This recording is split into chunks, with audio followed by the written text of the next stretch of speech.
Good morning. My name is Scott Rudd, the Chief Strategic Officer of T3Live.com. And I'm Jill Malandrino with The Street, and together we bring you the Morning Call Express. Happy New Year, everybody, and it certainly was a Happy New Year for the first trading day for the Bulls on Wednesday. Some significant upside momentum across all three indices. So going into trade today, we need to see if we're going to see some digestion or if we can continue with that momentum. It's funny, finally, the fiscal cliff is out of the way, so I think I'm reading headlines saying futures off due to the fact of the debt ceiling debate. Meanwhile, it's not the debt ceiling debate. Don't obsess over this next situation that's probably going to be obsessed about over the course of the next 6 weeks. It's because we just went from 1390 in the S&P up to 1460. So digestion is key here. Digestion is healthy because during the digestion process, you get to see where the relative strength is, what positions you could add, and it develops tradable pivots to add tiers to current positions. Right, and I agree with you 100% because a lot of people are saying yesterday, well, what entry points do you look at now? Because we had such a huge move. We had some names that were going from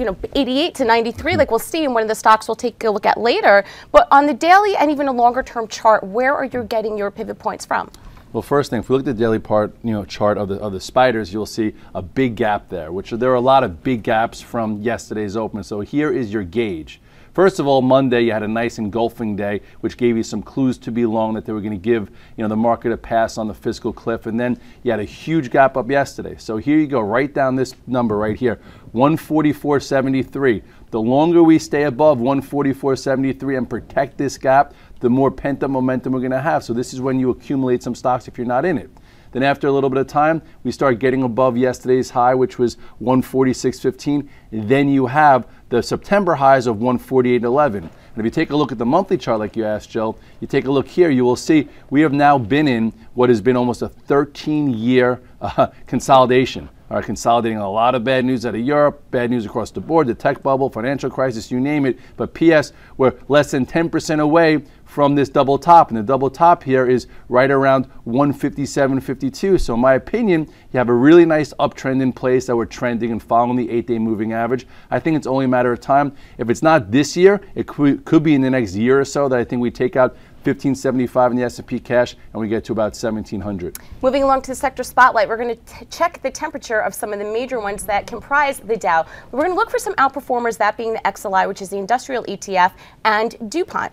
Yeah, and if you look at the XLI, you want to see where money went. XLI opened above last year's highs and held above it. You take a quick look at the chart, you will see I just showed you the spiders weren't at last year's highs, and this is already above. Okay, so now here, same thing you have is a gap to trade against. 38.55 is yesterday's low. Let it consolidate, digest a little bit before going. Then within that group, look for some strong stocks, and that's how you'll create some alpha. And like you said, DD wasn't exactly a relative strength market winner last year, but for this year, take a look at it. It did close with a little bit of a doji close. I would trade it versus this gap. The longer it stays above this gap, maybe you can come and fill that gap. So this is a catch-up type play. Maybe the flows go there. Well, one of the reasons I love DuPont is it has a significant ag exposure, and that was the big theme for us for 2013 and also moving into 2013. And then we also have our CapEx spend that we're looking for the industrials. Let's wrap it up. We have to take a look at Apple.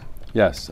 At this point, you want to see if something changed. They're talking about iPhone 6 already. I don't think it's even necessary. You showed me the iPhone 5. All they have to do is deliver the iPhone 5, have supply, have some iPad minis, and just continue to do what they're doing. As far as the chart's concerned, you just had a nice 2-day move. Let's see if there's any commitment. Let's see if something changes. You take a quick look here, you will see major support held coming into the last week of the year. That 501, 505 held, and then we had a really nice entry on Monday when it cleared this descending channel above around 520.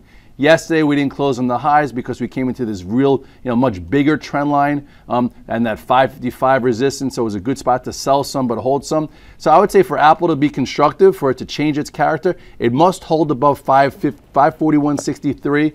Build a little bit of an upper base, and then I do think we can get a good move above 555 to take out this longer-term descending channel, and that would be healthy for technology. Yeah, well, we have certainly a lot of opportunities coming up because we're going to kick into earnings season, and with all the tech names reporting over the next 2 or 3 weeks. Have a great day, everybody. Remember, catch Scott at the end of the day as he wraps up the charts for us on Options Profits, Real Money Pro, and T3Live.com.